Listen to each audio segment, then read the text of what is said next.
어느 저녁 무렵 강승혜라는 이름의 여성이 퇴근을 하고 있습니다.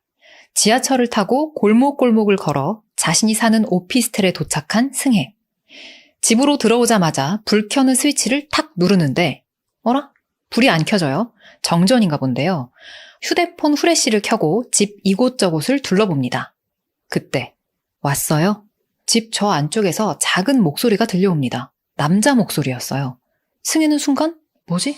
잘못 들었나? 하면서 집 안쪽을 이렇게 들여다보는데 그 순간 승혜의 뒤에서 검은 그림자가 확 나타나 그녀를 덮쳐버립니다.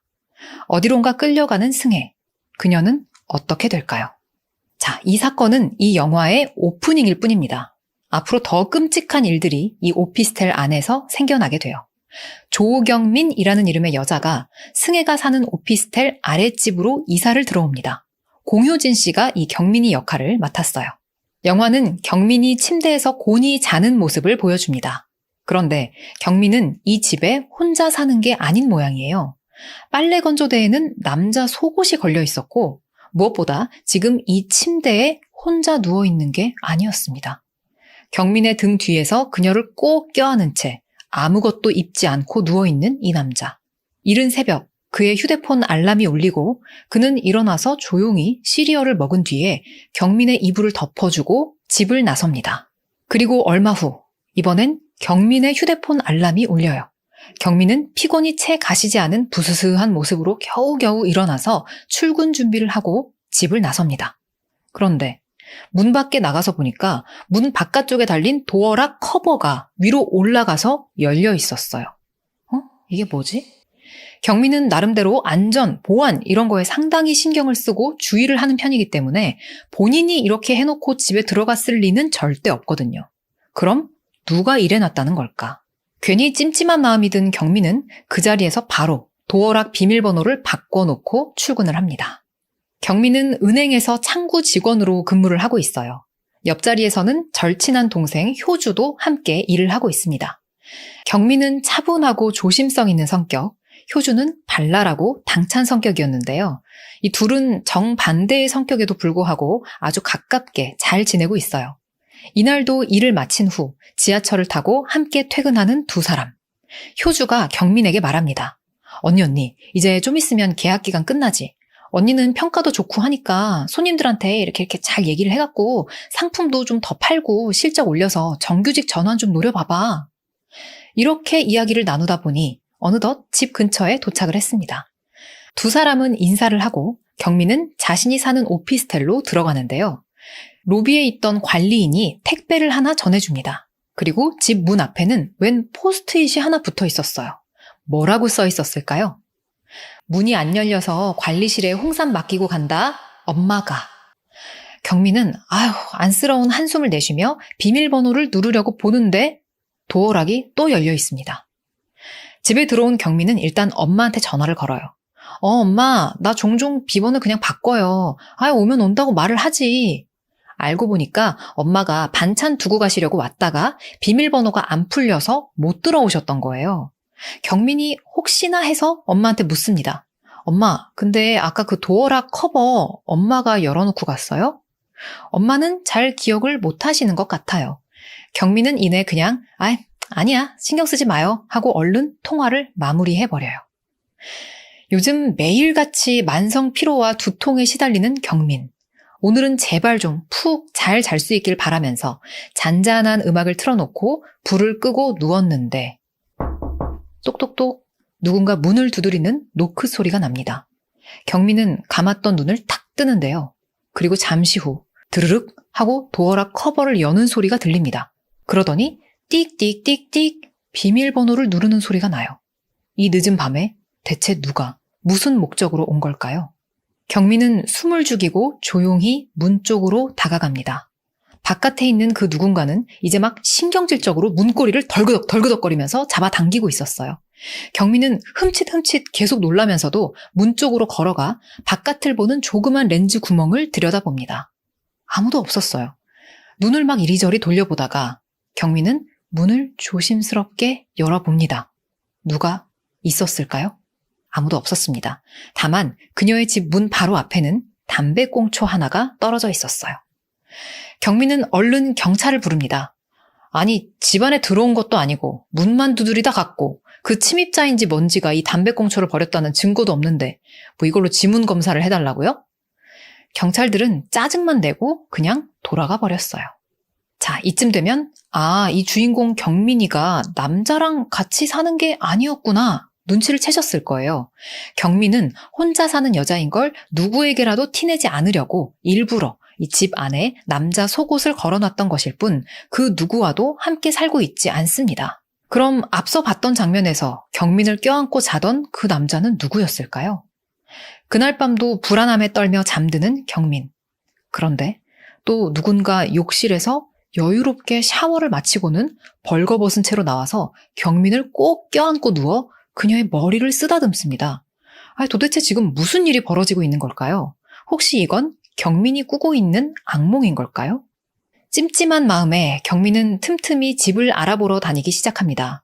경민의 이런 고충을 듣더니 함께 근무하는 그 친한 동생 효주는 이런 말을 해요. 언니, 그냥 든든한 남자한테 시집을 가든지 하자. 경민은 피식 웃는데 효주는 농담이 아닌 듯해요. 언니, 우리 과장님 있잖아. 유독 언니한테만 친절한 것 같아. 경민과 효주가 근무하는 은행에는 젊고 키도 크고 잘생긴 데다 매너까지 좋은 남자 과장이 한 명 있었는데요. 아무래도 그가 경민을 좀 좋아하고 있는 것 같거든요. 오늘도 은행에 출근한 경민은 부지런히 은행 창고에서 손님들을 맞이하고 있습니다. 142번 손님, 30대 초중반쯤 되어 보이는 남자가 걸어와서 경민 앞에 딱 마주 앉았어요. 그는 간단한 업무를 보러 온 거였는데요. 업무를 처리해주는 동안 경민은 실적을 좀 올려보기 위해서 상품 제안을 하기 위해 고객에게 이런저런 말을 겁니다. 손님, 결혼하셨어요? 무슨 일 하세요? 경민은 그에게 알맞은 상품을 추천하려고 물어본 건데 남자는 좀 설렌 것 같아요. 결혼 안 했어요. 그리고 목공일 해요.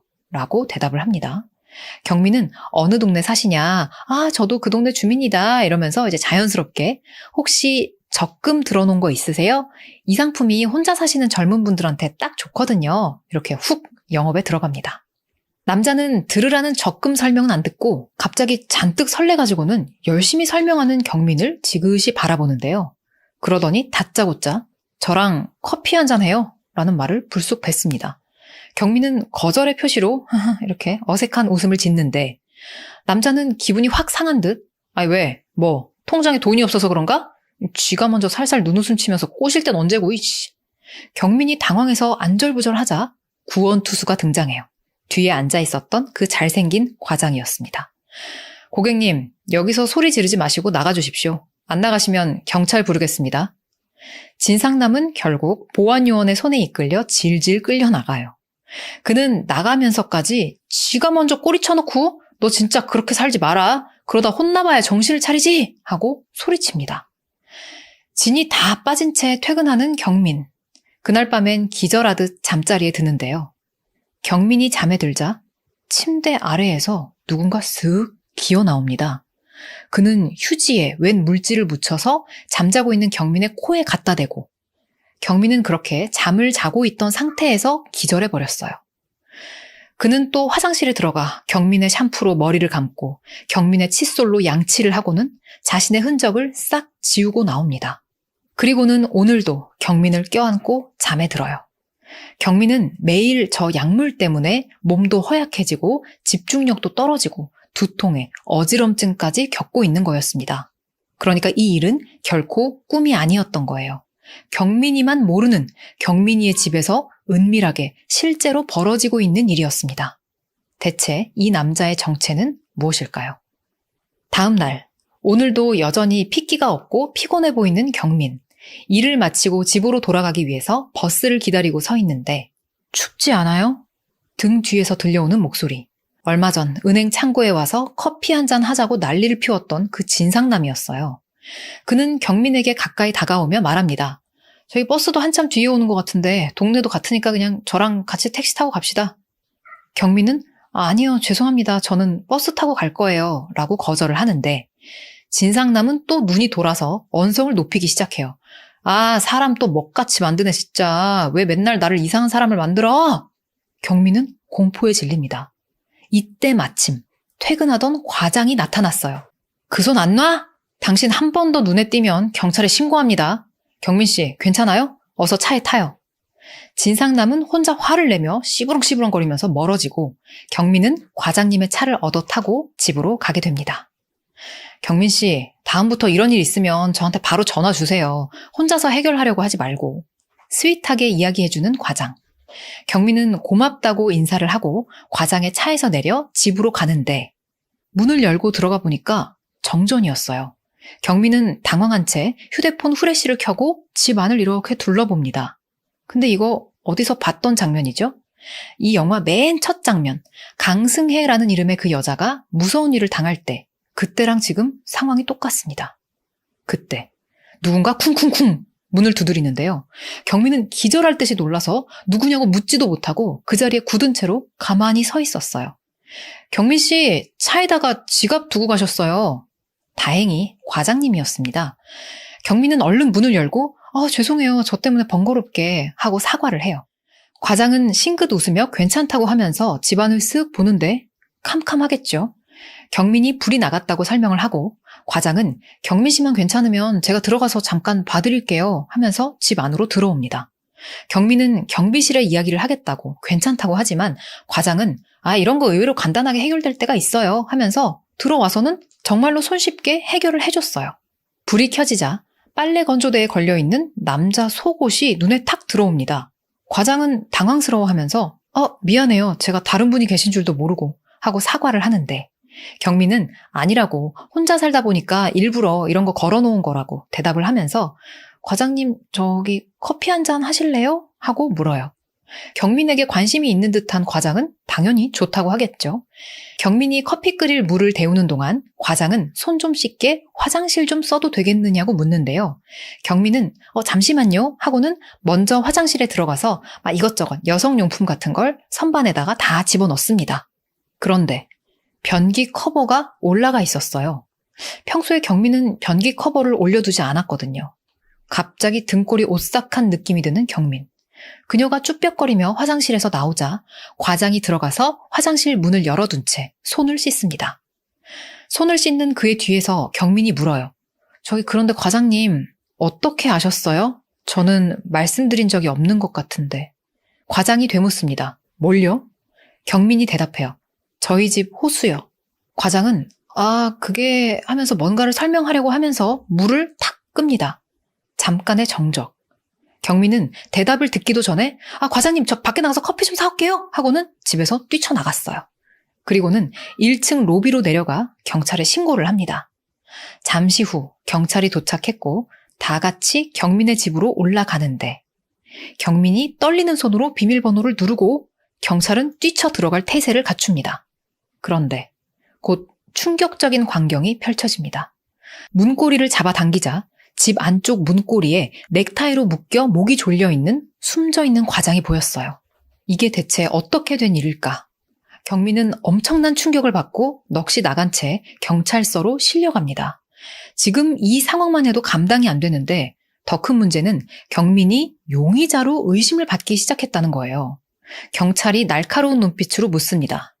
조경민 씨, 그러니까 경민 씨가 나온 그 잠깐 사이에 누가 들어가서 당신 직장 상사를 죽였다, 이 말이에요? 아니면 조경민 씨 방 안에 누군가 있었단 얘기예요? 경찰은 경민이 누군가를 시켜서 과장을 죽이고 의심을 피하기 위해 피해자인 척하는 건 아닌가 싶은 듯합니다. 하지만 과장의 혈액에서 마취제가 나왔는데 경민의 집 어디에서도 그 마취제를 찾지 못해 증거 부족으로 경민은 풀려났어요. 풀려나고도 찜찜한 상황.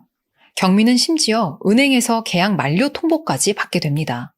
과장이 경민의 집에 갔다가 사망했다는 소문이 퍼지면서 동료들도 막 쑥덕쑥덕대고 회사에서도 이런 조치를 내려버린 거예요.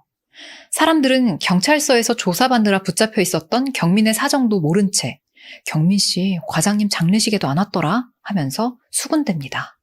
경민은 이제 누구에게도 보호받지 못한다는 기분이 들었어요. 오피스텔로 돌아오자마자 관리인을 찾아가서 예전에 집안에 있을 때 막 누가 문 두드리고 담배꽁초 두고 갔었던 그 해당 날짜의 CCTV를 좀 볼 수 있겠냐고 부탁을 합니다. 관리인은 엘리베이터 CCTV를 보여주는데 다 이 오피스텔 주민들 뿐이었고 특별히 이상한 사람은 없었어요. 그럼 복도를 비추는 것 좀 볼 수 있냐고 경민이 물어보니까 관리인은 난감한 표정으로 사실 복도에 있는 건 다 모조품이라고 이야기를 해줍니다. 경민은 더 이상 한시도 이 집에서 살 수가 없어서 서둘러 다른 집 계약을 해버렸어요. 그리고 나서 이제 집을 좀 치우기 시작하는데 먼지가 가득한 TV장 아래쪽을 청소하다가 웬 카드키 하나를 발견합니다. 도어락에 가져다 대면 문이 열리는 그런 카드키요. 근데 그게 이 오피스텔 거였어요. 이제 경민은 그 카드키를 들고 사람이 없는 낮 시간에 각 세대마다 체크를 한번 해보기 시작합니다. 먼저 초인종을 누르고 사람이 있는지 없는지 확인을 한 후에 카드키를 일일이 대보는데요.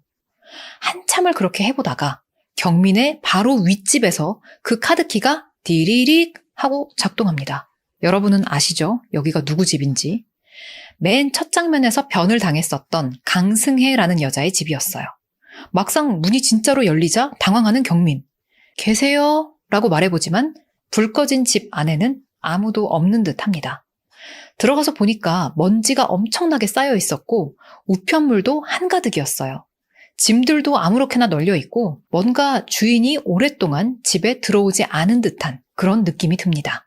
경민은 이 사실을 은행 동기였던 효주에게 이야기합니다. 효주는 경민이 강승의 집에서 가져왔던 우편물 정보를 토대로 그녀의 카드 내역서를 뽑아봅니다. 사실 이렇게 하면 안 되지만 사태가 좀 심각했기에 어쩔 수가 없었어요. 두 사람은 강승혜의 카드 내역을 쭉 보면서 고개를 갸우뚱거립니다. 이 사람 뭐야? 어디 간 거야? 실종된 거야? 근데 그렇다기에는 매일 편의점에서 돈을 쓰는데? 근데 어쩜 이렇게 다 3,200원짜리지? 맨날 똑같은 걸 사나 봐.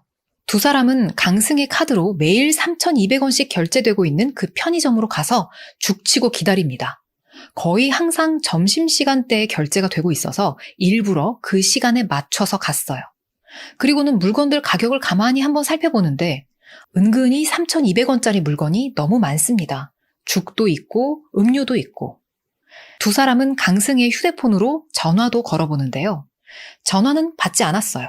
이때 효주가 그럼 카톡으로 한번 확인해보자 하면서 강승혜의 전화번호를 저장하고 카톡 메시지를 보내봅니다.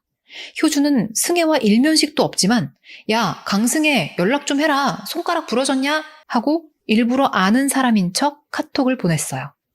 편의점에서 컵라면을 먹으며 기다리는데 답장이 옵니다.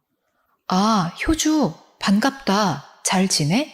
잠깐 두 사람은 서로 전혀 모르는 사이라고 했었죠? 이게 무슨 일일까요? 그때 웬 젊은 여자가 편의점에서 물건을 사고 계산을 합니다. 3,200원입니다. 경민과 효주는 순간 눈을 한번 딱 마주치고 그 여자를 따라 나서는데요. 여자는 빠른 걸음으로 순식간에 골목으로 후다닥 가버립니다. 그러다가 어느 좁은 골목 두 갈래 길에서 여자를 놓치고 말아요. 어쩔 수 없이 이 두 사람은 각각 흩어져서 여자를 찾아보기로 합니다. 각자 좁은 길로 나뉘어 막 뛰어가는데 아까 편의점에서 봤던 여자를 찾은 건 효주였어요. 저기요, 혹시 강승혜 씨? 하지만 그 여자는 강승혜가 아니었습니다. 헛다리를 짚은 거죠. 이 시각 경민은 골목 안에 이 집 저 집을 기웃거리면서 다니다가 어느 허름한 집을 발견합니다. 거의 막 폐가 수준으로 오래된 집 같았는데 대문이 살짝 열려 있었어요. 그 대문 안을 쓱 들여다보니까 마당에 다 먹은 3,200원짜리 플라스틱 죽 그릇이 막 한가득 쌓여 있었습니다. 경민은 조용히 그 집 마당 안으로 들어가 보는데 주택집 안으로 들어가는 도어락이 경민의 집에 달린 것과 똑같았어요. 경민은 이 집 안에 분명 강승혜나 강승혜와 연관된 누군가의 비밀이 숨겨져 있을 거라는 느낌을 강하게 받습니다. 온갖 비밀번호를 다 눌러보는데 다 틀렸어요. 안 되겠다 하고 뒤돌아서서 나가려던 그때 혹시나 하는 마음에 이건 그냥 정말 우연인데요. 자기네 집 비번을 한번 눌러봐요. 1784. 그런데 디리릭 문이 열렸어요. 경민은 자기가 눌러보고도 당황을 합니다. 문이 진짜 열렸으니까요. 일단 집 안으로 조심스럽게 들어가 보는데 여기는 사람 사는 곳이 아니었습니다. 100% 버려진 집이었어요. 경민은 안방처럼 생긴 곳으로 들어가 보는데 거기에 웬 여자가 침대에 손발이 묶인 채 누워 있었습니다. 그녀가 아마도 강승혜라는 여자인 듯 했어요. 경민은 깜짝 놀라서 덜덜 떨리는 손으로 112를 누릅니다. 저 경찰이죠? 여기 웬 사람이 묶여 있는데요.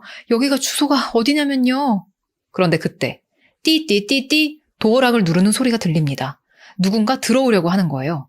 깜짝 놀란 경민은 어떡하지? 어디에 숨지? 두리번거리다가 일단 침대 밑으로 기어서 들어갑니다. 저벅저벅 웬 남자가 걸어 들어오더니 침대에 누워있는 여자를 바라보며 말을 건넵니다. 승혜야, 너 휴대폰으로는 대체 연락이 왜 이렇게 많이 오는 거니? 효주라는 애랑은 친했어? 걔도 연락이 왔더라. 예상했던 대로 그녀는 강승혜가 맞았고 강승혜의 휴대폰을 이 남자가 갖고 있는 거였으며 카드도 이놈이 쓰고 있던 거였어요. 남자는 계속 승혜를 보며 중얼거립니다. 근데 있잖아, 나 다른 사람이 생겼어. 승혜 너한테는 미안해서 어떡하지? 근데 아마 너도 봤을지도 몰라. 니네 집 바로 밑에 살아, 그 여자. 경민을 말하는 거겠죠? 경민은 놈이 잠시 나갔다가 온 틈을 타서 침대 밑에서 기어나와 이번에는 문 뒤에 숨습니다. 남자는 승혜를 비닐에 싸서 처리하려는 작업을 하는 것 같았어요. 이때 집 바깥에서 경찰차 사이렌이 막 울립니다. 남자는 잠시 창가로 가서 밖을 내다보는데요. 경민은 이때 조심스럽게 문 뒤에서 빠져나와 밖으로 나가는 대문 근처에 몸을 낮추고 숨습니다. 그리고 도망 나갈 기회를 보고 있었는데 여기서 뭐해? 남자가 낮게 중얼거리는 소리에 경민은 심장이 멎을 듯한 공포를 느꼈어요. 하지만 알고 보니까 그건 고양이한테 한 말이었습니다. 남자는 집 안으로 들어온 고양이를 바깥으로 내보냈어요. 경민은 다시 한번 탈출의 기회를 엿보다가 남자가 강승혜를 비닐로 싸는 작업을 한창 하고 있을 때 문 앞까지 조용히 가는데 성공해요. 그리고 이제 그 문만 열고 나가면 되는데 따르릉 따르릉 휴대폰 벨이 울립니다. 이제는 2판 4판이에요. 경민은 문을 확 열고 나가서 미친 듯이 막 골목을 뛰어갑니다. 살려주세요! 도와주세요! 소리를 질러보지만 나와보는 사람은 없었고 미로같이 좁은 골목을 계속 달려보지만 이곳 지리를 잘 아는 놈에게 잡히는 건 시간 문제일 듯한데요. 다행히 경찰이 큰 사이렌 소리를 내면서 골목에 도착을 했어요. 그리고 잠시 후 근처에 있는 집 옥상에서 비닐에 쌓인 강승혜의 시신이 발견됩니다. 그리고 죽은 강승혜의 손가락 사이에는 경민의 은행 명함이 끼워져 있었어요. 이 명함 얘기를 전해 듣자마자 경민은 그 진상남을 바로 떠올렸어요. 예전에 적금 들라고 막 설명을 하면서 그 사람한테 자기 명함을 준 적이 있었거든요. 경찰은 즉시 진상남을 불러 조사하기 시작하는데 놈은 자기는 절대 범인 아니라고 막 박박 우깁니다. 뒤늦게 시작된 조사에서 경민의 집에서 과장이 죽던 날 근처 CCTV에 자기 얼굴이 버젓이 찍혔는데도 자기는 모르는 일이라고 막 우겨요. 아니 그 여자 집에 찾아간 거는 맞아요. 그 백마탄 왕자처럼 구는 그 재수없는 과장인지 뭔지 아는 그 새끼 때문에 열받아서 가긴 갔는데 나는 그냥 집으로 갔다고요. 하지만 경찰은 이 진상남을 범인이라고 확신합니다. 기억하시나요? 이놈은 목공일을 한다고 했었잖아요. 근데 죽은 강승혜의 훼손된 시신 단면이 마치 톱으로 깔끔하게 잘린 것 같은 그런 형태였거든요. 이놈에게는 폭행 전과도 있었고요. 이제 강승혜 현장 감식에서 지문 매치만 되면 끝나는 상황. 조사가 진행되는 동안 경민은 결국 너무 불안해서 얼른 이사를 갑니다. 이번 집에는 따로 사람을 불러서 방범창도 설치를 하고 막 2중 3중으로 잠금 장치도 달았어요. 그렇게 이삿짐 정리를 하고 있는데 쿵쿵쿵 누군가 문을 두드립니다. 조경민 씨, 퀵 두고 갑니다. 경민은 조심스럽게 문을 열고 도착한 상자를 열어보는데 웬 휴대폰이 들어있었어요. 이게 뭐지? 휴대폰을 여는 순간 문자로 사진들이 막 전송돼 옵니다. 경민이 자고 있을 때 누군가가 찍은 사진들이었어요. 경민의 손이 부들부들 떨립니다. 잠시 후 이번엔 경민의 휴대폰으로 영상통화가 한 통 걸려옵니다. 효주의 번호였어요. 경민은 얼른 전화를 받는데 근데 구도가 이상합니다. 영상통화라면 효주가 자기 얼굴을 이렇게 비추면서 통화를 해야 되잖아요. 근데 효준의 집 내부를 CCTV로 촬영하고 있는 듯한 그런 화면이 나오는 거예요. 효주야! 효주야! 경민이 휴대폰에다 대고 아무리 소리를 질러도 음성이 전달되지 않는 듯합니다. 그런데 화면을 보니까 효주의 집에는 웬 낯선 남자가 들어와 있었어요. 그는 집안을 이리저리 둘러보다가 누군가가 도어락 비번을 띡띡띡띡 누르는 소리가 나자 얼른 화장실로 쓱 들어가서 숨습니다. 그리고 이윽고 효주가 집 안으로 들어오는 장면이 보이는데요. 경민은 기겁을 합니다. 효주야! 안 돼! 빨리 집에서 나가! 아무리 소리를 질러봐도 경민의 목소리는 효주에게 전달되지 않았어요. 이 두 사람은 그리 멀지 않은 곳에 살고 있었기 때문에 경민은 문을 박차고 나가서 효준의 집으로 미친 듯이 뛰어가기 시작합니다. 효준의 집 대문을 막 두드려보지만 안에서는 아무런 소리도 들리질 않았어요. 결국 경찰이 출동해서 대문을 따고 들어가는데 효준은 다리를 크게 다친 채 쓰러져 있었습니다. 알고 보니까 범인은 효주의 노트북으로 이 상황을 미리 다 찍어두고 그 영상을 효주의 휴대폰을 통해서 경민한테 영상통화로 전달을 한 거였어요. 이제 이사해서 좀 편안하게 살아보려고 했더만 또 이런 흉흉한 일이 생겼습니다. 형사는 힘들어하는 경민에게 집안용 감시 카메라를 주는데요. 언뜻 보면 그냥 무슨 장식용 인형처럼 생겼어요. 그런데 홈캠 기능이 있는 거였습니다. 요즘에 반려견이나 반려묘 키우시는 분들 혹은 아주 어린 아기가 있는 집에 많이들 설치하잖아요. 그런 거였어요. 경민은 얼른 집에 가서 홈캠을 설치합니다. 그리고는 효주의 병문안을 갔다가 편의점에 가서 먹을 걸 좀 사려고 하는데 뒤에서 누군가 경민에게 말을 걸어옵니다. 잘 지내셨어요? 이 근처로 이사 오셨구나. 경민은 고개를 돌려서 누군지 보는데 에? 누구지? 잘 못 알아봅니다. 눈을 동그랗게 뜨고 고개를 갸우뚱거리는 경민을 향해 남자가 말해요. 저는 이전에 계시던 오피스텔 관리인이에요. 이사 가신 곳은 괜찮으세요? 막 저번처럼 귀찮게 구는 놈들 없으세요? 범인 잡혔단 얘기 들었어요. 그 새끼 이제 더 이상 경민 씨 못 괴롭힐 거예요. 경민은 왠지 모르게 싸한 기분을 느낍니다. 예. 대답을 얼버무리고 얼른 계산을 한 후에 편의점을 나가려는데 그 관리인도 자기 물건을 계산대에 딱 올려놔요. 3,200원입니다. 순간 경민은 등골이 오싹해지면서 집으로 막 미친 듯이 달려갑니다. 그런데 놈이 따라올까봐 이리저리 한참을 돌아서 갔어요. 집으로 들어온 경민은 2중 3중 키와 걸쇠까지 탁탁탁 다 걸어 잠가버렸습니다. 가쁜 숨을 몰아쉬고 있는데 경찰로부터 전화가 옵니다.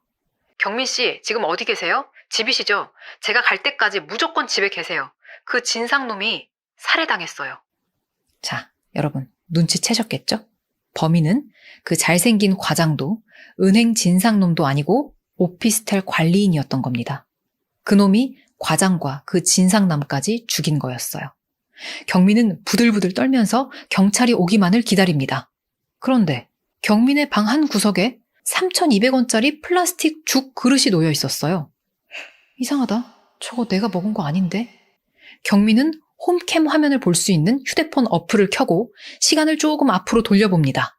경민이 편의점으로 나가고 얼마 후에 한 남자가 경민의 집으로 먼저 들어옵니다. 그리고는 경민의 침대 밑으로 쑥 들어갔어요. 그놈이 침대 밑에 아직 숨어 있는 동안에 경민이 집으로 들어온 거죠. 자, 이제 어떻게 하면 좋을까요? 경민은 너무 긴장해서 발까지 막 부들부들 떨리기 시작합니다. 심호흡을 하고 문을 향해서 뛰어가는데 기억하시죠? 그 걸쇠랑 막 온갖 잠금 장치를 2중 3중으로 잠궈놨었잖아요. 안전하려고 설치한 이 장치들 때문에 경민은 놈에게 뒷덜미를 잡히고 맙니다. 그렇게 정신을 잃은 채 어디론가 끌려가는 경민. 경찰은 늘 그렇듯 뒤늦게 도착합니다. 하지만 뒤늦게나마 오피스텔 관리인의 수상한 행적과 과거 범행들을 눈치채고 수색에 나섰어요. 이 관리인은 자신이 과거에 일했던, 지금은 문을 닫은 어떤 관광 호텔로 경민을 데려갔습니다. 그리고 거기에 승혜처럼 경민을 묶어둔 채 괴롭히기 시작해요. 경민은 이제 나는 다 끝났구나 싶어서 절망합니다. 하지만 포기는 하지 않았어요. 경민은 관리인이 잠시 방심한 사이 침대에서 뛰쳐나와서 복도를 뛰어 도망치는데요. 놈이 투여한 약 때문인지 막 어질어질합니다. 경민은 복도를 비틀비틀 걸어 아무 방이나 들어가서 숨는데요. 관리인 놈은 이곳에 마스터키를 갖고 있었습니다. 여유롭게 이 방 저 방 다니면서 천천히 경민을 찾으러 다니기 시작해요. 그렇게 그가 경민이 있는 방 앞까지 와서 열쇠로 문을 열려고 하는데 쨍그랑! 어디선가 유리가 깨지는 소리가 들립니다. 경찰이 드디어 증거를 잡고 이곳을 찾아낸 거였어요. 지원 인력이 오기 전 어떤 형사 한 명만 먼저 도착을 한 상태. 근데 사실 여기서부터는 이제 뻔하죠. 범인이 형사를 해치고 경민과 범인이 끈질긴 몸싸움을 벌이다가 경민이 겨우겨우 살아남습니다. 결국 범인은 현장에서 사망했고 경민은 정당방위로 풀려납니다. 새로운 집으로 돌아왔지만 여전히 불안한 경민. 영화는 그녀가 침대 아래를 이렇게 내려다보는 장면을 보여주면서 끝이 납니다. 오늘의 영화는 공효진 씨 주연의 도어락이었습니다. 제가 겪었던 무서운 썰, 성신여대 근처에 있는 원룸에서 살았었거든요. 어느 날 출근을 했다가 들어왔는데 문이 열려 있는 거예요. 분명히 문 잠그고 갔거든요. 잠그고 갈 필요도 없어. 문을 닫으면 그냥 드르륵 하고 저절로 잠기잖아요. 분명히 집을 나서면서 드르륵 소리를 듣고 나갔어요. 근데 회사를 갔다 집에 왔는데 문이 요만큼 열려 있는 거예요. 우리 집 문이. 너무 무섭잖아요. 집에 어떻게 들어가? 못 들어갔죠. 경찰 불렀죠. 그래서 경찰이 들어와서 진짜 서랍까지 다 열어봤어요. 침대 밑 당연히 보고 다 샅샅이 뒤져봤는데 없어진 물건 없었고 사람이 있지도 않았어요. 근데 그게 뭐였을까? 저는 아직도 그게 되게 미스테리예요. 또 이거는 제 경험담 아니고 저희 대학교 선배 경험담인데 춤동아리를 했단 말이에요. 이 선배가 밤샘 연습을 하려고 밤샘 연습이 끝나고 완전 깜깜한 막 새벽 서너 시? 겨울이어가지고 깜깜했거든요. 3, 4시면. 끝나고 이제 집에 갔어. 하숙집이에요. 춤 연습하면 신발끈을 꽁꽁 묶어 놓잖아요. 신발끈을 풀려고 이렇게 숙여서 이렇게 하고 있는데 발이 하나가 더 보이는 거야. 자기 신발 뒤에 발이 2개가 더 있는 거야. 근데 진짜 사람이 너무 무서우면요. 뭔가 빨리 영화로 보면 빨리 들어가라고 막 이렇게 하잖아. 안 된대요. 굳어서. 그 발을 딱 보는 순간 뭐야? 이 생각밖에 안 들고 신발끈 풀던 상태로 그대로 멈춰버린 거지.